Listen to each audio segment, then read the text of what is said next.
This was one of the most unique reading experiences I have had in some time. Salt Green Death by Katarina Thorson is a work of painstaking journalistic research mixed with incredible artistry and a creative spirit that is only possible with an intense combination of both passion and dedication.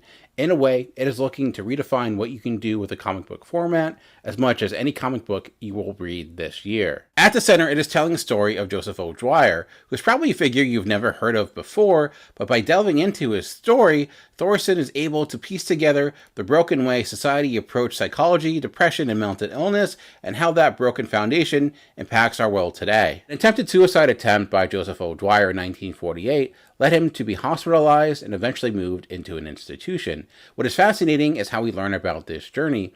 This is not your typical comic book where we have well-placed panels with dialogue balloons that recreate those past conversations so we get an understanding of what happened. Instead, most pages are filled with doctor's notes, observations, and pieces of interviews to gain insight not only in how those people view Joseph, but mental illness in general and what was seen as the proper treatment. It invites you to be an active participant and how straightforward information is provided. There is an active observation you normally do not get with comics because the lens can be distorted by comic book creators. Here that lens is cleared and we get a direct link to the past events, like watching archival footage of yesteryear.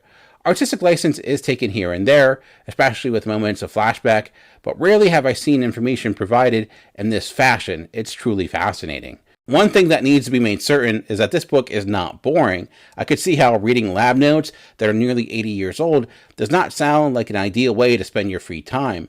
It all works, though, because of how Katrina Thorson packs each page with so much creative and stunning visuals. You see her mind at work as she looks to understand this man she never knew, but also wonders what world did he come from and how to best represent that world. I love comics that look to redefine what a comic book can do. It doesn't happen often, but Salt Green Death is certainly one of those books. The dedication needed just to get the information gathered is something to behold, and when you add that to the craftsmanship to put it all together, you get one of the most bold works of the year thus far.